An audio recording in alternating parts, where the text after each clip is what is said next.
एक दफा अल्लाह से कह दे कि ए अल्लाह मुझसे जो जुर्म हुआ, अगर किसी ने जिना किया है एक दफा कह दे ए अल्लाह आइंदा नहीं करूंगा। अगर किसी ने शराब पी है एक दफा कह दे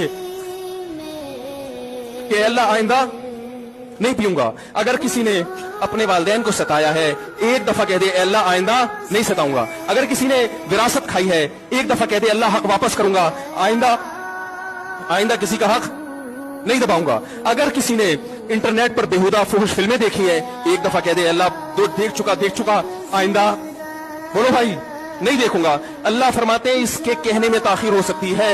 वमन यामल सूअन औ यज़लिम नफ्सहु थुम्मा यस्तगफिरिल्लाह यजिदिल्लाह गफूरर रहीमा, कि ऐसा ही बड़ा से बड़ा जुर्म कर ले उसके बाद जब अल्लाह से तौबा करेगा बशर्ते कि रूह जिस्म के अंदर मौजूद हो, अल्लाह फरमाते हैं यजिदिल्लाह गफूरर रहीमा, अल्लाह सिर्फ गुनाह को माफ नहीं करेगा बल्कि ये अल्लाह को गफूर और रहीम पाएगा।